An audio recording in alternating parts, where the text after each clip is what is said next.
Thanks for tuning in to Spinning Platters Presents How Did I Get Here? Today, our guest is Ashley Graham. She is the marketing director for the Fillmore and the Masonic Auditorium. She's also the art director for the Fillmore, so she facilitates those lovely free posters you get when you walk out the door. And she is the assistant, friend, partner, crime mate. I don't know the right way to say it. She doesn't ever actually tell me what her position is with Andrew St. James because she's just the person that helps Andrew St. James do things. Yeah, a lot of good content in this one. A really good chat. I'm also gonna say some of the things right now that I usually say at the end earlier on because I've realized not everybody makes it to the end of a podcast. So please, if you like what you hear, subscribe. And from what I've gathered from people, it's really important to leave reviews. So if you like what you hear in whatever app you're using, Stitcher, Apple, Google, if you like it, say that you like it. If you don't like it, please, please, please keep that to yourself. This is an Anchor podcast, so if you feel like supporting the podcast, any place you're listening to this, there'll be a link to support.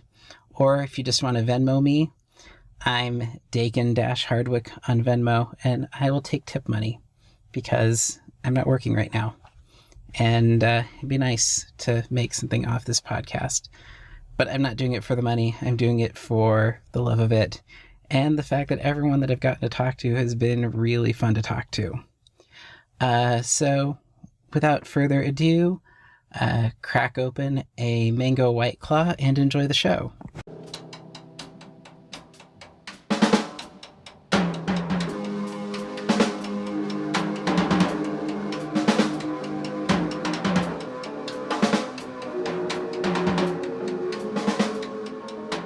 All right. Hi. Hello. Welcome to How Did I Get Here? Today our guest is Ashley Graham, who I am looking at right now, but you can't see because this is an audio podcast. Ashley, hello. Hello. Hi. I'm just going to talk to you about how you became the person at Live Nation and the person in charge of Andrew St. James and all of that. Those are very bold titles for what I do. The Sultan and Empress of all things. Yeah, that sounds good. It's a good time to make up titles since I'm not really doing a whole lot. I can really be whatever I want these days. You could come up with the most extravagant business cards that you wish. Yeah. Andrew has a word for what he calls himself in the mix of all of this. Like it's like escaping me right now. But I was like, wow, I need to really come up with something to try to match that. It's difficult, but Yeah, it's also a highly competitive job market. So if you can come up with the boldest possible title for what you do, that'll really help you rise above the pack or sound absolutely insane. yeah, it's a tough line, I think, if you're like, putting it down on a resume. It's kind of like you run the risk of turning people off with a ridiculous title. Very true. That's why I just do my resume black text on black background. Does that work? Yeah, it works really well. No. Uh, all right, Ashley, let's talk music now. I kick all these off with the same question, and most people don't have a good answer for me, and I keep doing it.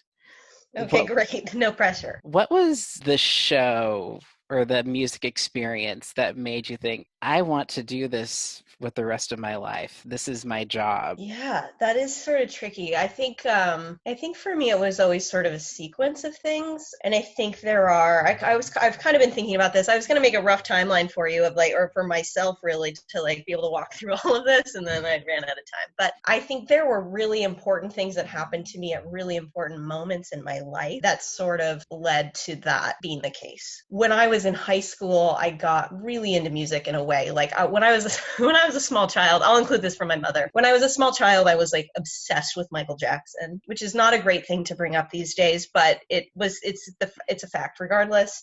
From about the age of 3 to 13. I'm gonna just say one thing really quick here. Yeah.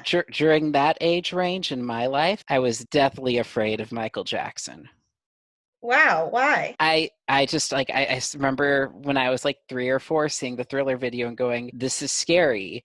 And then seeing the True. album cover where he's laying on a lion and I'm like, who is this insane person laying on a lion or a tiger?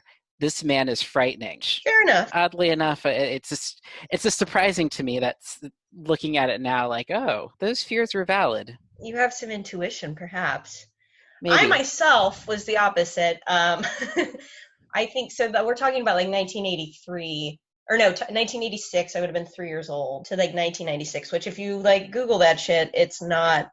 It's a little late in the game to be holding on to Michael Jackson faith, but nevertheless. And that was I don't know where that came from. Except I talk about that like that era a lot because it was so specifically like bigger than big. And I think it's interesting. I think about people that are growing up in music right now at the same age group or slightly older than 3 years old probably, but like the concept of music is so different than it was in that era because Michael Jackson was larger than anything really imaginable right now. And it was because media was shrunken down in a different way, right? Like his videos debuted on primetime television on all the major networks.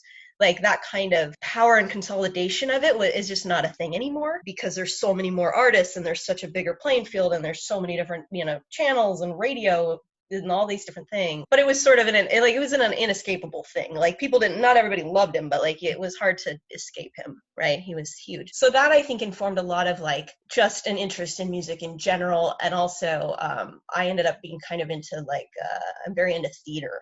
And I kind of tend to pinpoint some of that to that era as well because it was so theatrical and it was so big and crazy, and the Super Bowl halftime shows and the videos and everything was such a piece of art and not just him but that era of music, I think. For better or worse, some of it was loud and disgusting, but but yeah. And then in high school I got really into like classic rock, which is sort of odd, and I became a really like hardcore diehard Sammy Hagar fan, which is weird for someone my age and gender. For someone who doesn't have family that's super into Sammy Hagar. Like I didn't grow up with Sammy Hagar, but my sister and I won free tickets to go see him from the classic rock radio station. And we took our parents. And I was 15 years old. And there was something about that show, and I think it was like in the park in downtown Spokane where I grew up, and I think there was just such a generosity of spirit in him and such an engagement with his fans, and the camaraderie that he had of like coming down like not down to their level but sort of like that, he was sort of one with them, and just such a warm presence on that stage. And I, for whatever reason, that really resonated with me. And we all had a great time, but like I left and like my head exploded, and I like went to the store the next day and bought every Sammy Hagar CD I could find, which, at the age of 15 is really weird. Maybe not as weird in Spokane, Washington, but weird nonetheless. And that came out of like, I was really into Kiss for a while. I was really into Aerosmith for a while. And I was really into Stone Temple Pilots, and Stone Temple Pilots led me in a very weird direction, which was Hedwig and the Angry Inch. And the way that happened was that Scott Weiland like dressed as Hedwig a couple times on stage at some of their shows, but the Really? band, what? Really? I had no idea. Yeah, you can Google it. There's really great photos of him like in the bizarre wig and like fishnets and all that stuff. It was kind of during that era of his own theatricality. And there was a stretch of time, trying to think of what year this would have been, like 2000, where he was in some legal trouble and the band wasn't able to perform. And so the rest of the band went and played as a backing band for Hedwig in the LA production. And so they backed this guy, Michael Cerveris, and I like was like, as we all at the time was like reading the StoneTemplePilots.com website blog, or it wasn't even called a blog at the time. I don't know what they were called. And they posted this article or this entry about playing in this band, and I Googled it, and I was like, what is this musical? This is crazy. I was only playing in Seattle at the time. It was just the film had just come out, 2001. And so I like, for some reason, went to Seattle, and we went to see that film, and it blew my mind. And obviously I wasn't coming from that sort of genre, or that kind of like anything at that time. It was, it's very punk rock, it's very David Bowie, it's very Lou Reed, it's like a whole different trajectory. But I got so into that, and still to this day, and I still love Sammy Hagar. So those are, there's both really big turning points. But I think with Hedwig, I always say that Hedwig like cracked my heart open and opened it up to so many big ideas and so many big thoughts and feelings and perspectives, and it was such an important moment for that to happen for me because I was 17 years old. And I think if anything, like outside of like parents and family, that was a really big thing for me at that exact moment in time. And even though it's a musical, so it's music, but I really think that was one of the biggest things. And then the last like turning point for me was I got really into the Strokes in college, and that was sort of, I think the Strokes had such a perfect way of like not seeming huge, even though they got huge, but they had such a like normal look about them. And there were local bands that looked like the Strokes that you could go see every night of the week in Seattle, or wherever. And it had kind of this like welcoming scene look to it. And it kind of, I think that was kind of an entry point into like, oh, I'll like go to shows every night, and I'll write about shows, and I'll write about music, and I'll write about, like, that was definitely that last step, I think, which was really important. So you moved from Spokane to Seattle at some point? Yeah, I went to college in Seattle. Okay. Yeah. And so when you started writing about music, like, did you just do it yourself on your own website, or did you actually like connect yourself with some sort of local publication? I was in college still, and I just decided that I could get into shows for free by writing, which I think is what a lot of us were doing. And it was like pre-blog, so it was literally a website, and it was a bitch to update. It was actually it was hosted by Yahoo GeoCities. Yes. Yeah, because I I mean, had no idea how to run a website. yeah. I mean, I was an Angel Fire guy, but Oh yeah, you could yeah. do that. You could do that. I'd had like I'd had a couple of weird GeoCities websites. So when the time came, I was like, well, I know how to like move around stuff in this program, so I'll just stick to it. And that website was actually called The Wig Fits All Heads. And that is a Hedwig reference that has nothing to do with music, but I think resonated with me just because it's sort of this like idea of unifying, an idea of like finding commonalities and finding common ground, and understanding people and perspectives and being open to that. Is kind of a clunky name for a website, but it worked regardless. So yeah, so I started doing that. I started writing show reviews, album reviews, doing interviews with people. I accumulated maybe like, I had a couple friends in college that wrote for it. I had a couple random people that found it that wrote for it, like a lady in Toronto, and like, I don't know how any of that happened really. Like random photographers that would take pictures and things like that. And to look back at it, it's pretty amateur hour, but it was, it served a really important purpose in my life. It led to other writing opportunities.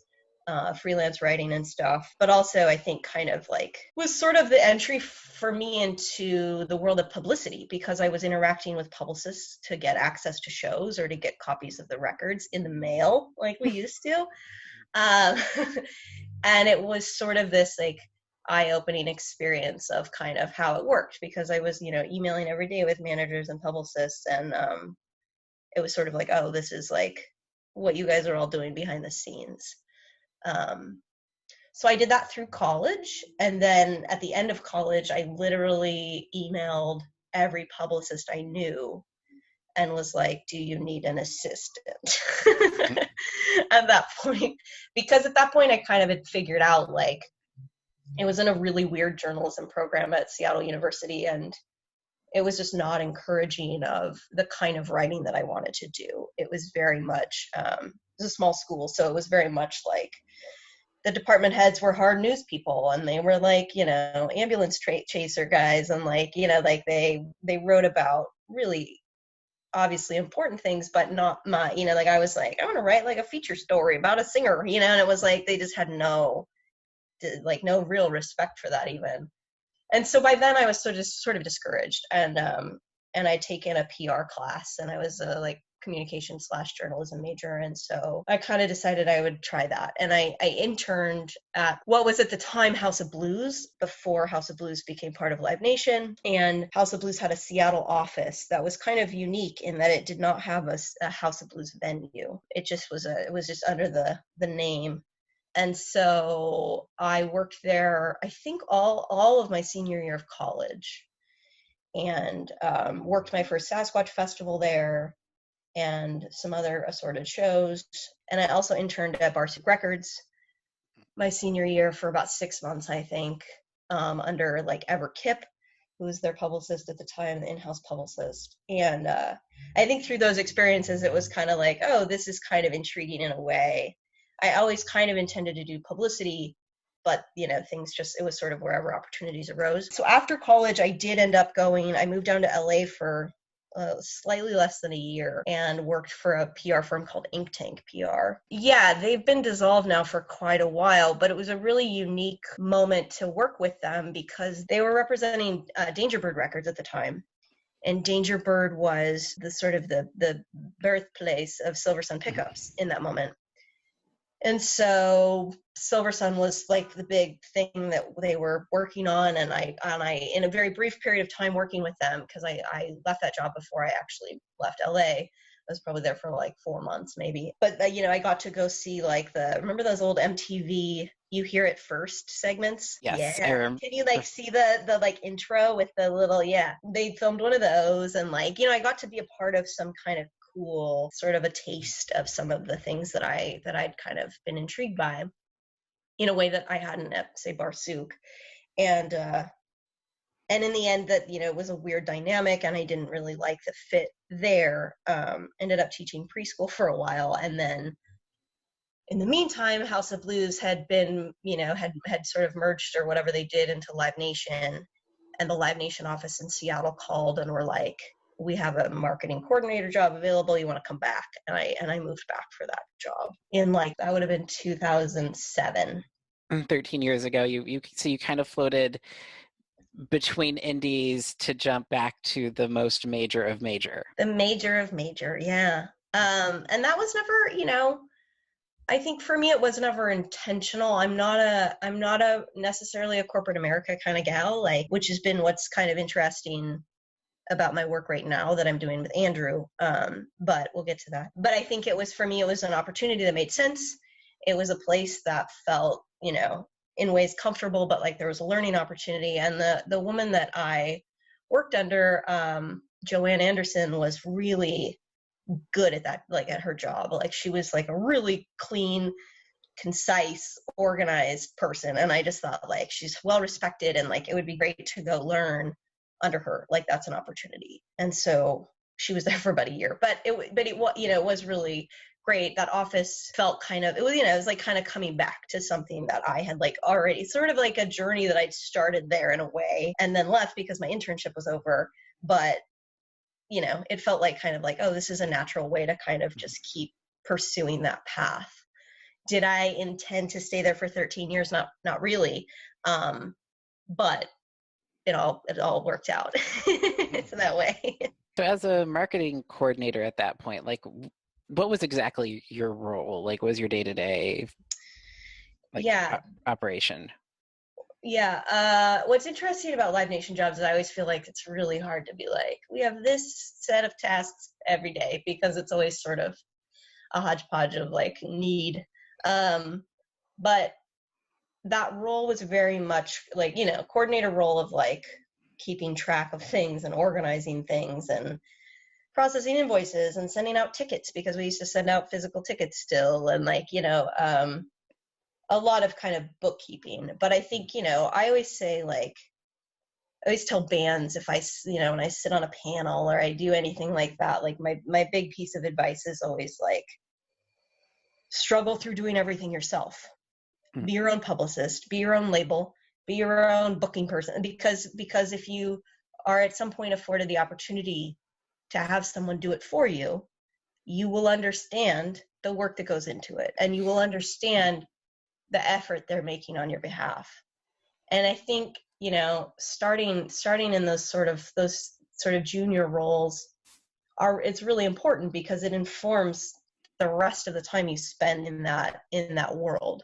And there's nothing like, I still to this day really feel like there's nothing beneath me. I don't ever feel like I'm like, like doing the dirty work or anything. It's like, it's all part of the thing. Like we all have to, like it's just part of the process. So for me, I think it's always more important to be a part of it rather than like what the specific tasks are. So that marketing coordinator role was kind of in its most pure form at the time, like pre-social media and like a lot of this, it was really a largely kind of a bookkeeping and organizational sort of role.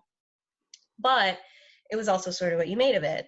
And so once I figured out all the basics, it was like, oh, you like publicity. Do you want to write some of our press releases? Because again, at the time, we got to write our own press releases, which was it's sort of crazy to think of now when I just have to like copy and paste everything from someone else's version of it. But I got to write, like show announce press releases for Regina Spektor and for the Sounds and some of these acts that like I knew better than the 55-year-old man who wrote all of our press releases. So they kind of, there was never a really strong like group dynamic in that office, but I forged sort of close relationships with the marketing team. And so there was a lot of trust. And when Sasquatch was every Memorial Day weekend, and it was sort of the brainchild of, or the Adam Zaks was the brainchild. And he sort of created something, I think at that point that festivals weren't as like culturally like significant in that moment. And he created something so unique up in Seattle or up in George, as it were. And so for me as an intern, that first year getting to go to that, which was obviously a few years into the Sasquatch lifespan, was really cool. And I think that kind of resonated with me in a way, and also got to be a part of the press team. The first year I did Sasquatch was the first year they had hired an outside publicist. And we were working with Frank Nieto, who's now at Sub Pop actually, but was at 230 Publicity at the time. And so being a part of that, I think, was kind of like reconnected with like this idea of PR and like all of those kinds of people and those kind of conversations. And throughout the 5.5 years that I was in that office, that was like sort of my like hallmark event every year, was like going to Sasquatch and kind of like leading the cause and sort of being in charge of, the press area and the press check-in and the photo pits and like all of that stuff. Like that really, I had a pretty strong sense of ownership over that. And over the years, we switched PR firms a few times, and all of those people are still, I keep in touch with a lot of those people more than I keep in touch with my old coworkers there. And I think it speaks to just like how much that mattered to me and the way, and it was also sort of, that office did a lot of like big music, and we didn't have a club. We didn't have a theater even. We just had like the Gorge and White River Amphitheater and arena shows and stuff like that. And I think Sasquatch was also sort of more where my musical taste was. Sort of interesting for me to get to go and see bands that I actually cared about and contribute to like the bigger story of what we were creating there. I took a lot of pride in Sasquatch, and it was actually the primary thing that I didn't want to leave when I left. And I actually went, my first year down in San Francisco, I actually went back and did it one more time. And then I was like, oh, that was crazy. Why did I do that? That was like a lot of work. And everybody here was like, yeah, it's fine. As long as you like, doesn't take away from like your workload. And I was like, it's fine. But I was like waking up at 7 to be on calls with the PR firm in New York to like go through the press requests. And I was like, yeah, this is crazy. Like I have a new job, but it mattered a lot to me. And so, I think that was a big part of sort of the learning process for me, because it was outside of, it was something that I kind of took ownership of, or took an active role in, rather than just being like kind of what was given to me within that role. Yeah. If I'm doing my math right, you kept going till the end of Sasquatch, right? Or was there a year or so or two after? I've been here for 8 years now. So Sasquatch ended maybe 3 years ago. Okay. It's weird. I feel like this last year is a real blur already, and so I can't really remember like when 2 years ago was. 2020 doesn't count. 3 years ago. Like, yeah, I'm like, I know, because last year I actually was really wonderful. I have a sort of side business where I do embroidery work, and so Adam Zaks, who had created Sasquatch, he has created a new festival called Thing up at Fort Worden, and last year was the inaugural year, and so he commissioned embroidered signs for all the dressing rooms. So I made it was 36 6-inch hoops for him with the band names embroidered, and got to go up there and see it and actually hang all of them and everything. And so this year would have been the second year of Thing, but it's not because of everything. So it's Sasquatch ended maybe the year or the year before Thing #1, but I'm not really sure. It's a blur. But I missed a couple because they switched PR firms again after I left, and I think they did 2 or 3 maybe. So, but I didn't want to ever go back without a role to play, sort of. I'm sure they would have let me boss photographers around in the pit or whatever, but it was never going to be quite the same. So it was a good time to leave, because I think the last couple of years would have been hard for me. I think it would have been harder for it to go away when I, was sort of still connected to it anyway. So. Right. Yeah. That sort of darkness of seeing something come to an end. Yeah, I felt it in my own way, but it was sort of well, I'm 3 or 4 years removed from it, so it's easier in some capacity. So. Yeah. So what prompted the move to San Francisco? Yeah, that's a really funny story. I'm not sure how much I should tell, but I basically was sort of looking for another job, because 5.5 years in a coordinator role is very frustrating. The reason I'd kind of stayed interested was because of, all these different things that I was doing. And also somewhere in there, I started doing independent PR on the side, and I was working with a bunch of local bands. And about a year before I left Seattle, I had kind of stopped doing all of that. Some personal things had happened with some of them, and I just sort of lost interest in I was not making any money, and I was just sort of doing it out of the kindness of my heart. And I just was yeah, screw it. This isn't any fun anymore. And so I was kind of ready for something else to happen. And I got a call from Aaron Shuda in the San Francisco office, and they had been looking for a marketing person for the Fillmore for, I think, 5 or 6 months at that point. And I'm not entirely sure why they were being so particular, but Aaron had basically been running the ship in that whole time period by himself, because he didn't quite find the right person. And so we talked on the phone, and it was, it sounded great. And I came down here, I met with everyone, and they offered me the job. And it's kind of funny. They offered me the job, and I went to my boss in Seattle and was how you do, even though it's the same company, it was what can we do? Should I stay? So much cheaper here. And so they ended up this is all they kind of ended up making a good offer for me to stay, or a good option anyway. And so I turned this job down. And then the next day I was just oh God, that was a terrible choice. I've been here too long, and I've exceeded the possibilities of this role, blah, blah, blah. And so I called Aaron back. It was a Friday night. He was out to dinner with his wife, and he just happened to take my call. And I said, I think I made the wrong decision yesterday, and I'm wondering if you'll let me make it again. And he said, well, I haven't done anything, because I kind of had all my eggs in this basket. So yeah, if you want, you're in. And I was okay, cool, great. So it was interesting, because I feel every time I have to make a big choice in my life, it's I know immediately if I've made the wrong one. It's you either trust your intuition, or you question it, and then that you should have, I think. And that was certainly the case here. So I think within 3 or 4 weeks later, I had moved here, and that was June of 2012. So it's just been over 8 years now, which is crazy, because I felt I was in Seattle for so long. And once I hit 5.5 years here, I was wow, this is crazy. And now I'm 5.5 years is a long, long time ago. But I think in your 20s, it's those are such formative years that they feel you're coming into your own in so many different ways, that I think they feel more significant, or longer or something. I don't know. Anyway, it's kind Yeah. of flown by up here. It's also just San Francisco as a way of taking people and grabbing onto them and keeping them here. Yeah, I've never really felt that like I was going to stay here for very long. Except in the last, I'd say in the last year or two, I've kind of gotten to that point where I'm like, oh, I feel better about this. And I've like surrounded myself with different people and it's like helpful. And now I do feel that way, that it's like there's a place for me here.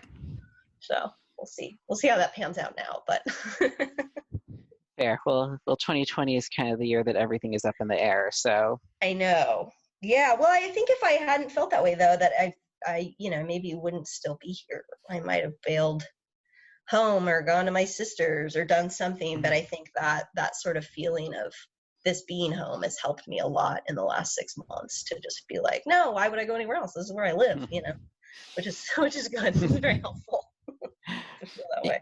So you've had, the marketing position. What is your exact job with Live Nation right now, or most recently?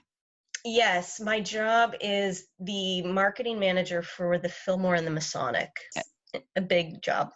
Yeah, that's a lot. I mean, those are two fairly significant venues. Yes. And then at some point, a really exciting role was added to your Fillmore job. Thanks for bringing that up. I forgot.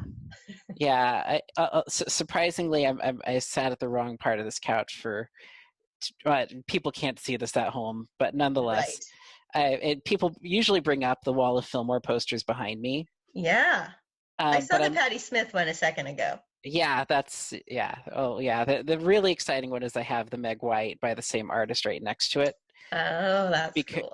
Yeah, just because I really like the idea of having stepmother, stepdaughter, or ex-stepmother, ex-stepdaughter. Yeah, that's funny. Yeah, no, it's funny for me because so I started that role as the art director in July of last year. And so I feel like I had just kind of come into my own, and then now this is happening. So the Patti one was the last one that we had. But it's fun for me to see them in people's homes because my name, my name's on it. So I'm always like, oh, this is it's kind of trippy in a way because I've always admired them in people's homes because of what I do and my connection to the Fillmore already. But it's kind of funny now that it's oh yeah, start to finish, I did that one. That's cool. Yeah, so. You are actually decorating people's homes.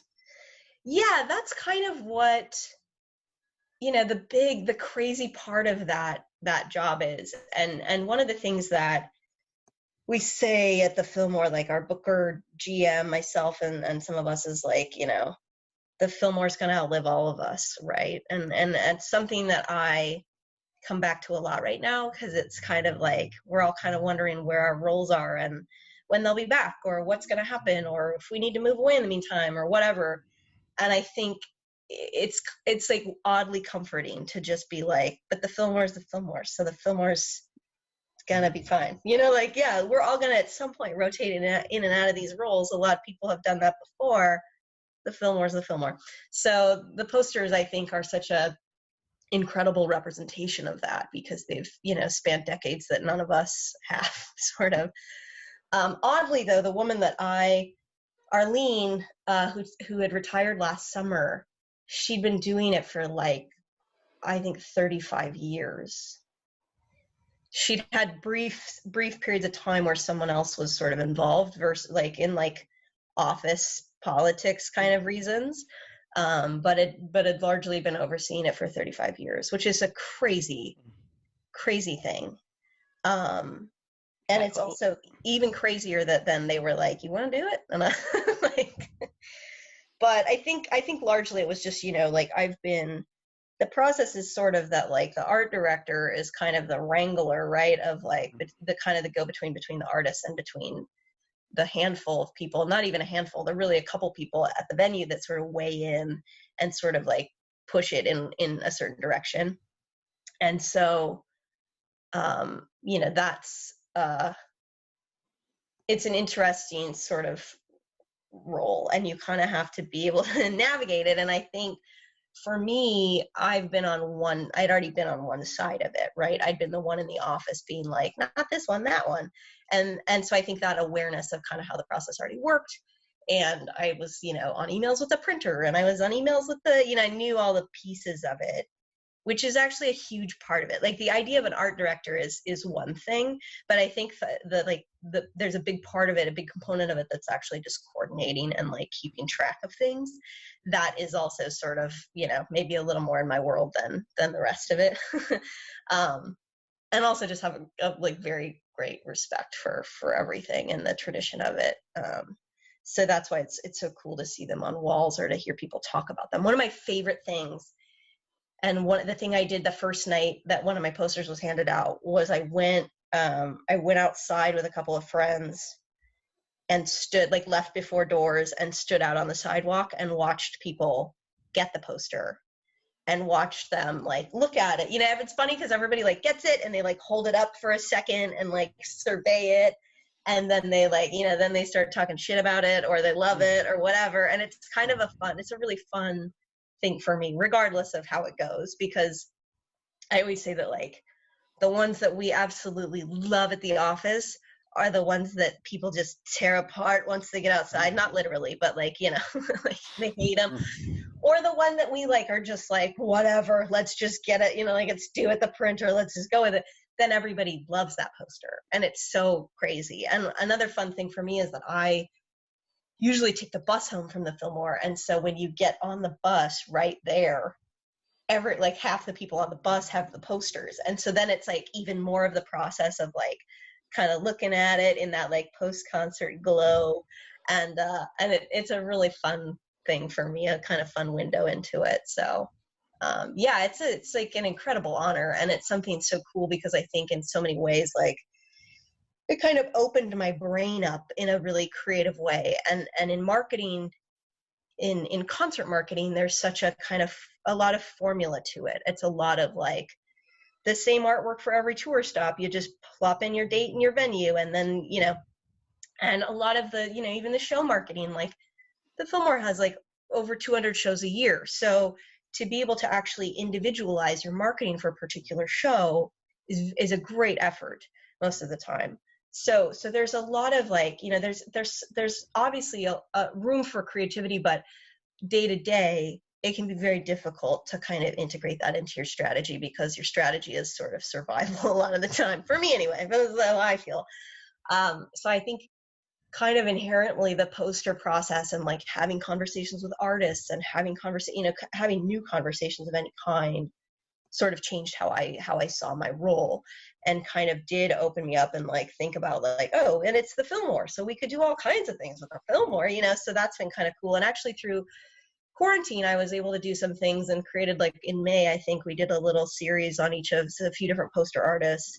We've been doing something called Sunday Serenade, where we have a different local artist do a video song, performance for the Instagram and Facebook audiences. And so there's been a little bit of that stuff. And I was always kind of like, man, if we could do that and keep it going, then on the other side of quarantine, maybe it would be like easy enough to maintain it and keep that kind of, the Fillmore has such a strong identity.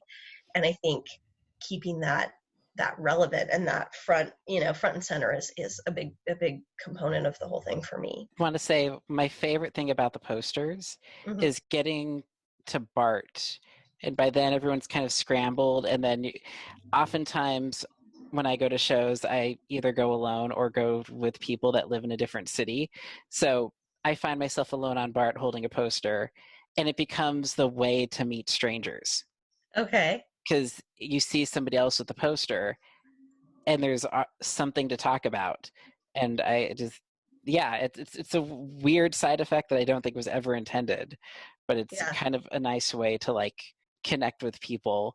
I am curious, are posters being designed for any of these like quarantine projects that the Fillmore is doing? No, there's no posters right now.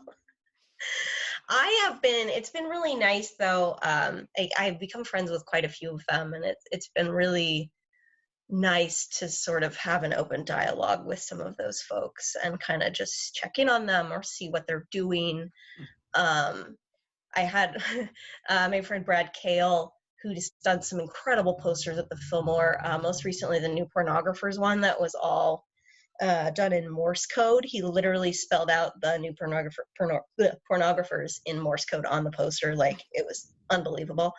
But I needed I needed one of Andrew's bands is selling customized grinders. And I was like, I need a little help with the logo. Like, I like have a vision of it. And he was like, can you just send it over? And I was like, oh, thank you. You know, like, so it's been kind of nice. Like, I have a handful of them that it's sort of just, and like this guy, John Carr, who's done some posters. I think Theo Katzman was maybe the last one he did. He's done some stuff for Andrew's other band, Fast Times. Which has been nice. I think the first one we did was back in July, and I was like, isn't it so great to just talk about a poster and like get to have this conversation, and even some of this back and forth of like, you disagree, but I think this, like, that's kind of fun too. Like, you know, just the creative process of it was sort of a relief for me, I think. So yeah, that's the best I can do for that. Yeah, feeling normal is such a beautiful thing. Yeah, I mean, the big thing is there's no budget for anything, right? Like, there's nothing. So it's like all of that is, yeah, it's hard for me, but I would love, I'd love to be able to integrate all of those people in. And even the, like, they made some video components and stuff for me for the features that we did in May.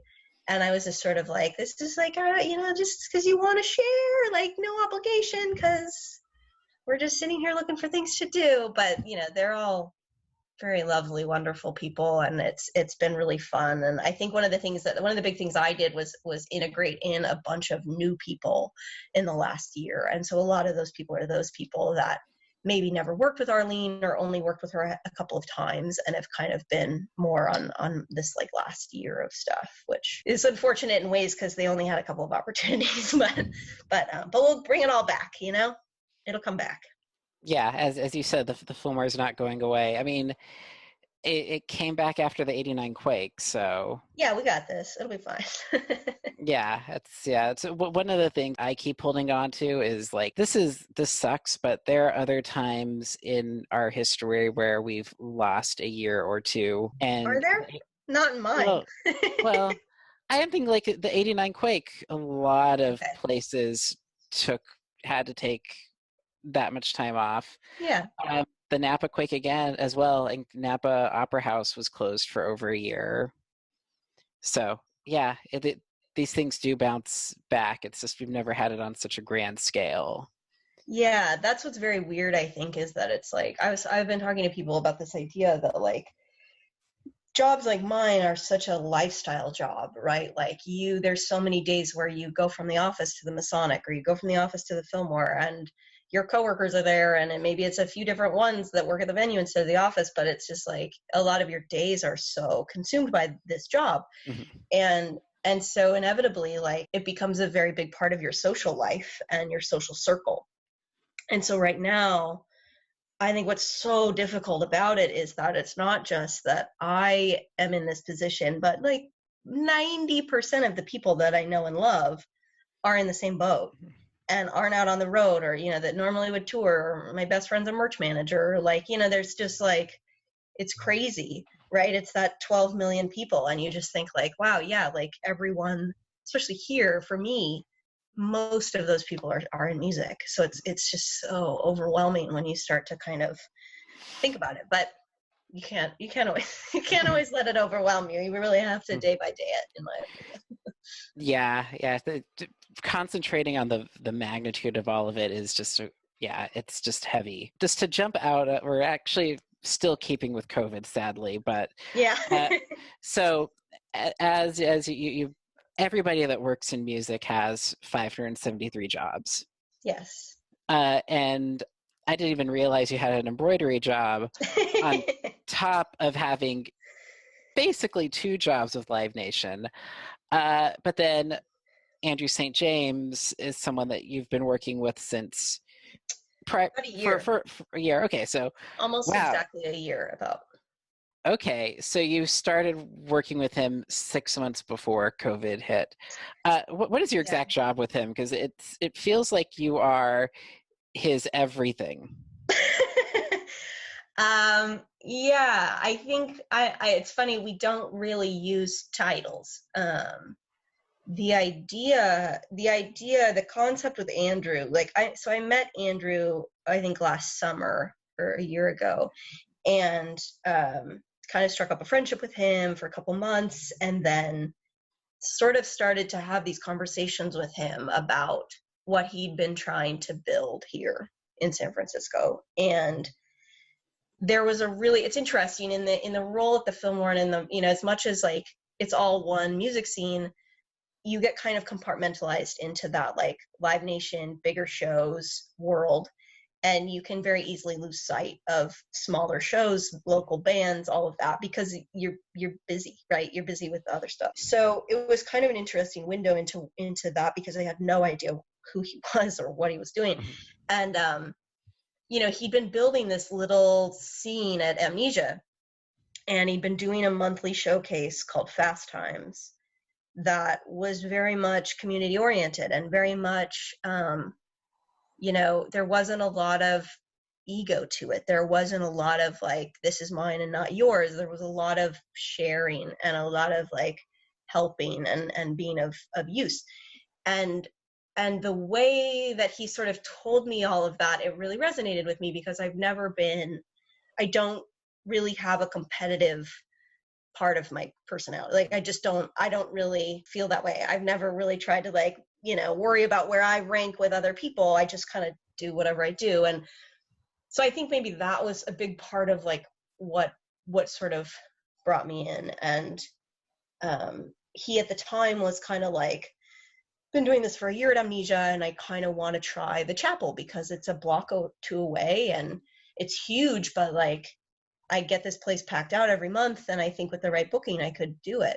And I was like, what's holding you back? And literally he had like these ideas about Fast Times Presents that were, you know, merch ideas. They were sponsor ideas. They were, you know, they were big, kind of bigger level stuff. And I said, well, what's holding you back? And he said, well, I don't know anybody at the Chapel. And I was like, oh, I know a couple of people at the Chapel. So I emailed them and I just kind of explained it. And it was very much just like, I believe in this guy and I think he's got a good idea. And like, if you happen to have a minute where he could come in and try this, I think you should try it. And they were very receptive. And I think his first show there was September 14th of last year. So it was like, and he got that date like 10 days prior, I think. Wow. So he threw together a lineup. His like headliner fell through. He had to replace them before he announced it. I can't, like, maybe less than a week of like announced to show. And he got like almost 300 people through the door. I mean, at the Chapel, that's significant. And yeah. On a local band bill, that's pretty big. And I watched his band Fast Times. That was their first show ever. And I watched as that room filled up and the like energy within it and all of that. And it just something kind of clicked for me. And I just thought like, wow, this guy is like said all that shit. And then he kind of like fulfilled the promise. Like he kind of did what he said he was going to do or what he thought he was capable of doing. And so he has since thrown 2 more Chapel shows. With Amnesia closing, I had talked to the Makeout Room about moving that because he wanted to maintain the monthly thing and then do the Chapel maybe quarterly. So we've been kind of working on all that stuff. And in the course of that, I just sort of got integrated into more and more of the rest of it.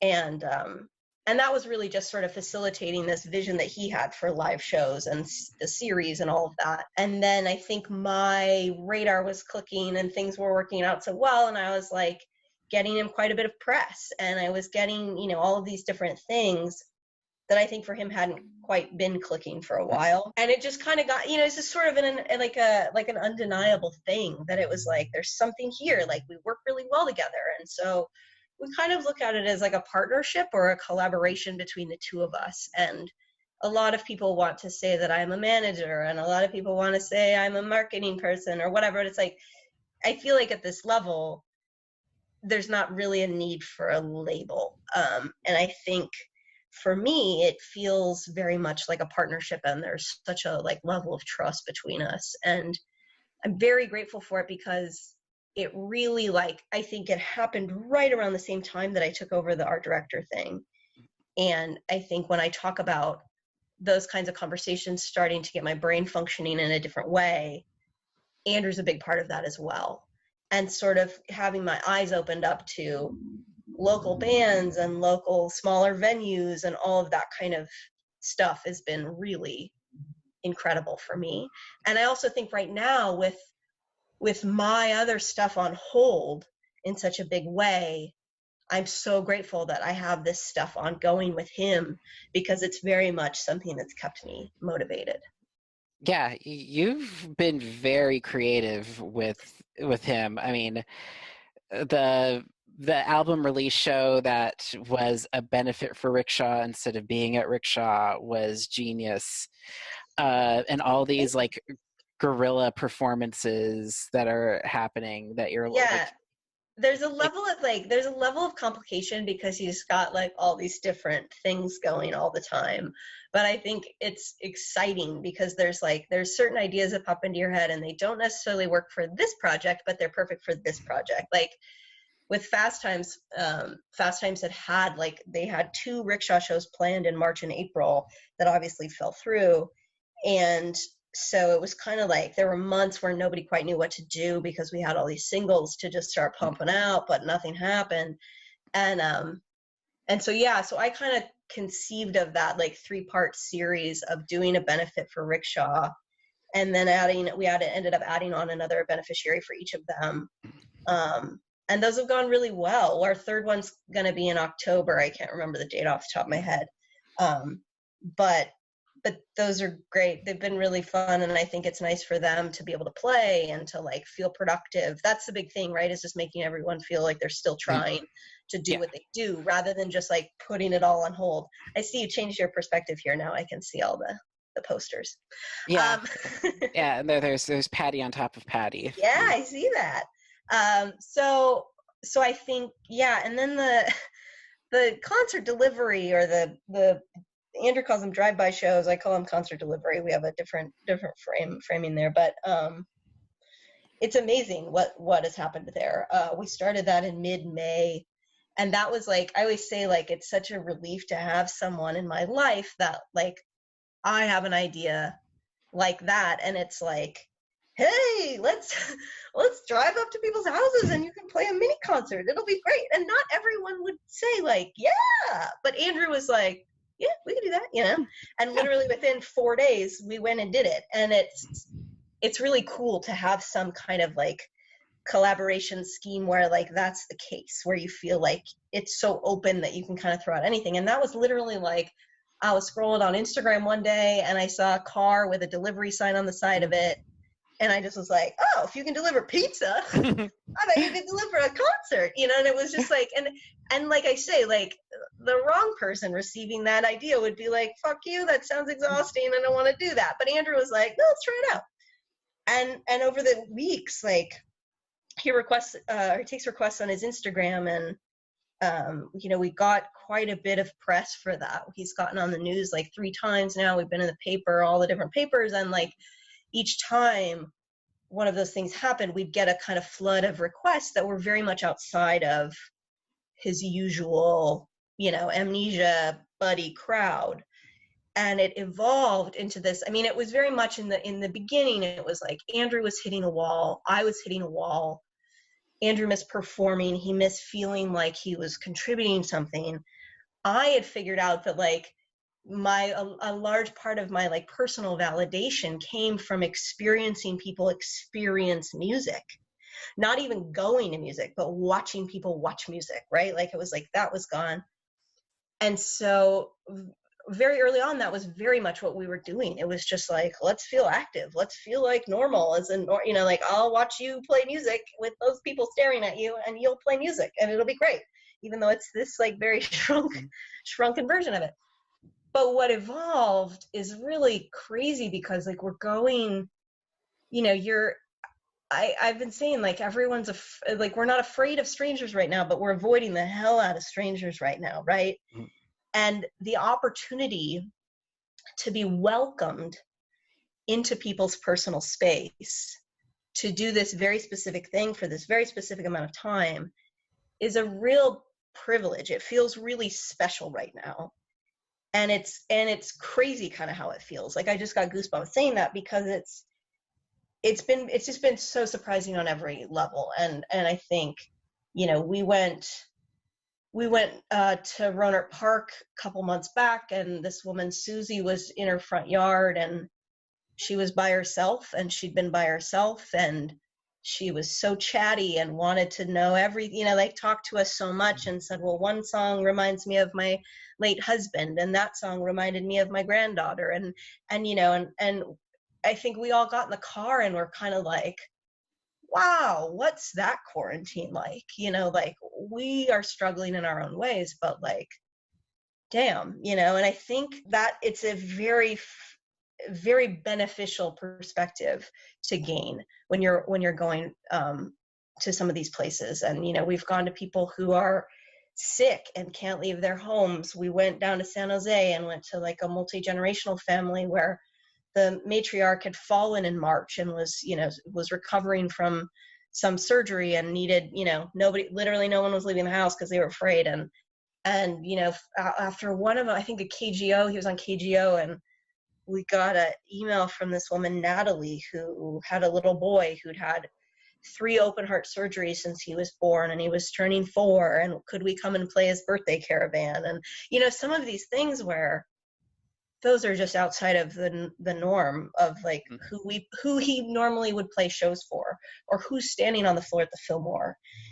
And I think for me, it's like, as small as the Fillmore can feel some nights, and as intimate as it can feel, this exchange with people is so intimate. And for me, I go every time because I'm like fascinated by the whole thing, to like watch, like you're looking in people's eyes and you're watching the effect that it's having on them. And a lot of these people haven't seen music in 6 months, or they haven't interacted with a lot of people. And so, it's crazy. It can be kind of overwhelming emotionally, because you're sort of, it's weird. It's evolved into sort of a public service almost of some sort, where we're kind of like, we got to keep going because like, and a lot of people are like, it made my quarantine, or it made my week. This is the best day I've had in so long. And you're just kind of like, wow, okay, yeah, like that's so I think the purpose of it and the outcome has shifted so much,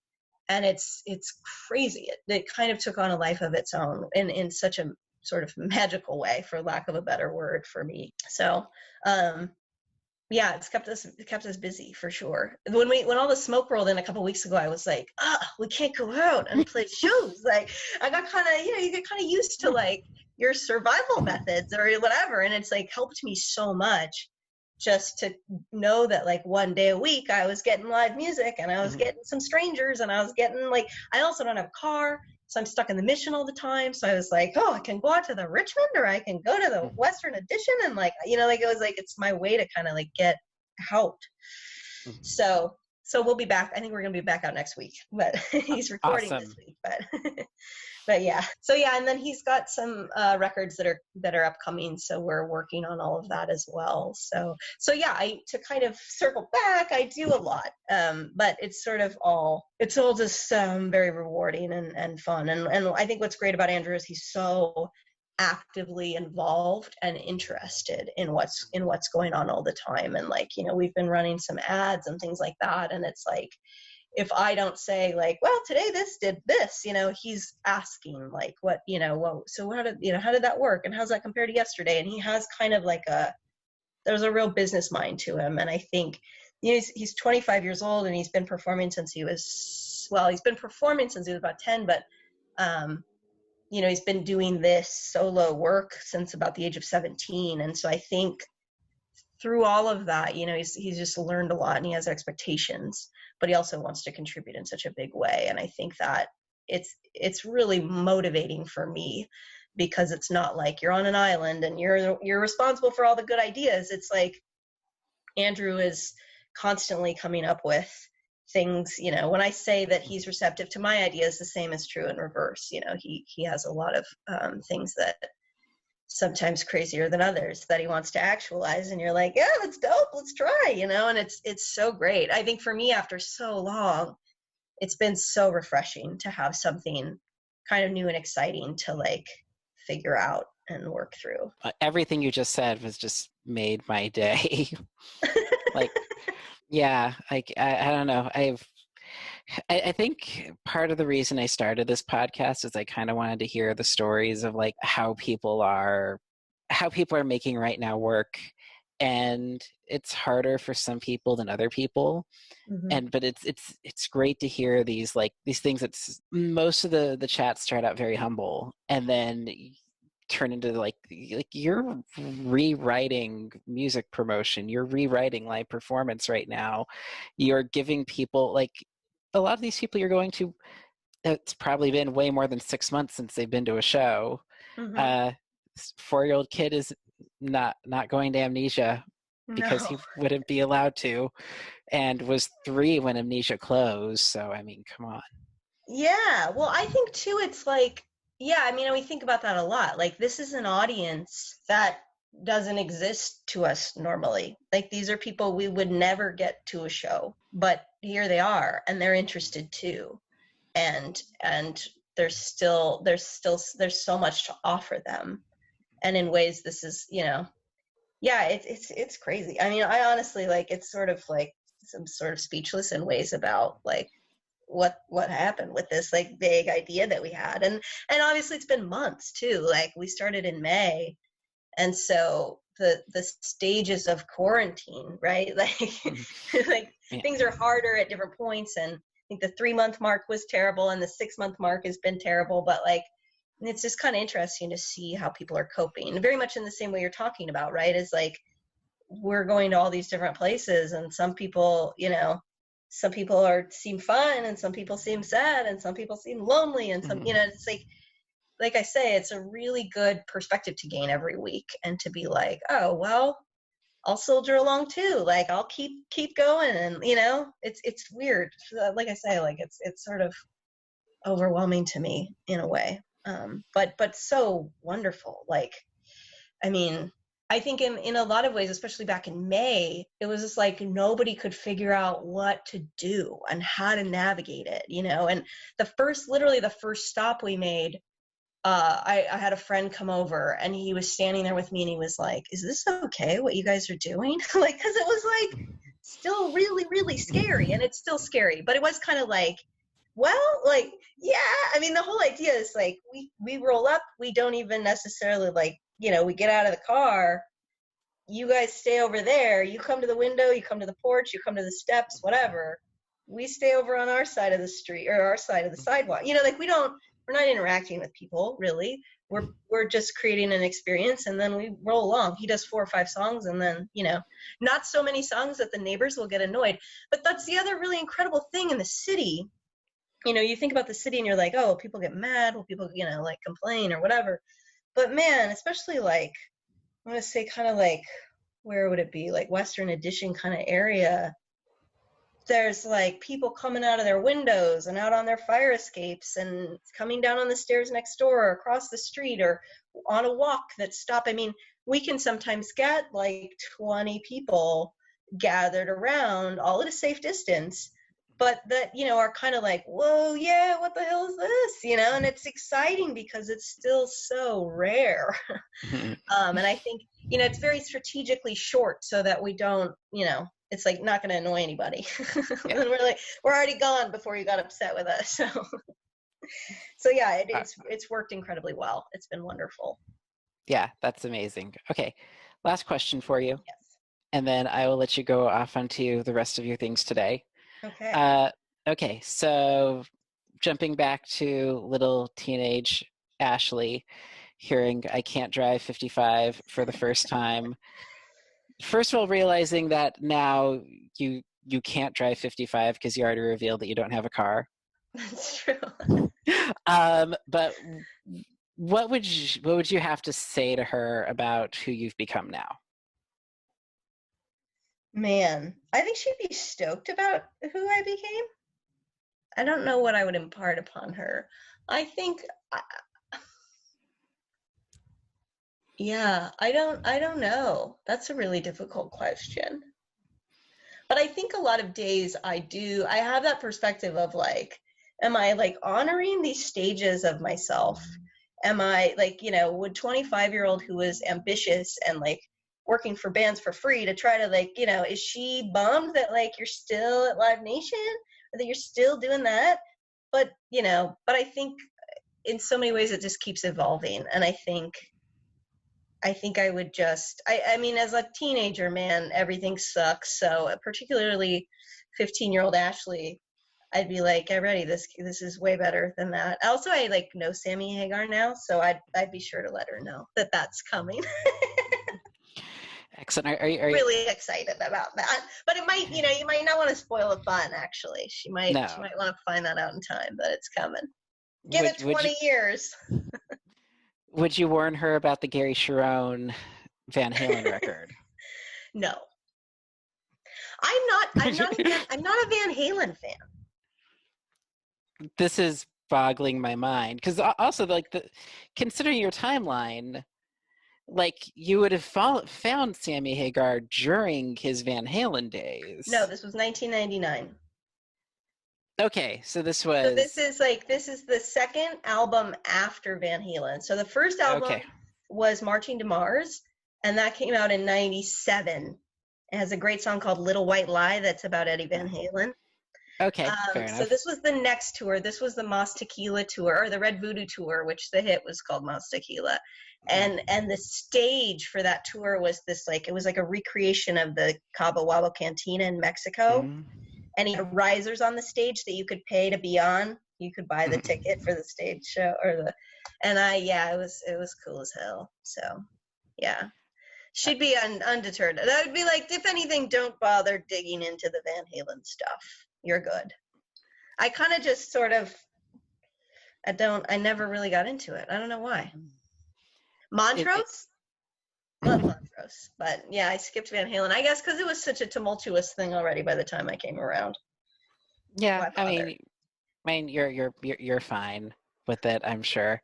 Yeah. I hear the few tracks he always plays live of theirs, and that's plenty, Yeah. All right. So my real last question: have you been to Cabo Wabo Cantina yet? Yes, I have. So a few years ago, we started doing a benefit with Sammy at the Fillmore. I want to say 6 years ago. I think this would have been the 6th year. And the Cabo Wabo, the birthday bash that he does every year, has always been a thing that I wanted to go to. But it's like a lottery to get tickets because it's so in demand and it's a small room. So I never bothered because I was like, not a big Mexico, like I'm not a big like Cabo person, right? Like I've never been to Vegas. It's not really my vibe of like drinking a lot and being drunk and 20 years old. So I never bothered. And then the first year that I felt like I was like enough of a person they knew with the benefit, I was like, is it possible to like get tickets to that? And they were like, yeah, sure. And it's funny because in the first couple of years of the benefit, we never let on that I loved Sammy Hagar. Because it was like, that'll be weird. We don't want them to be weird and like think that you're a weirdo. And then over the years, like once I gained their trust and I was such a pro, then it was like I could slowly let on. And then when I asked to go to Cabo, they were kind of like, this is like all clicking now. And so at this point, they all kind of know. I wore actually when the Chronicle article about me becoming the art director that ran last year, I was wearing a Sammy Hagar shirt. And I actually got an email from Sammy Hagar saying cool shirt or whatever it said. So, so 15-year-old Ashley will be excited about all of that for sure. But yeah, anyway, that's that, I guess. Once again, I'd like to thank Ashley Graham for spending some time with me via Zoom. Andrew St. James is all over Instagram and Facebook and Twitter and the various different socials that you use.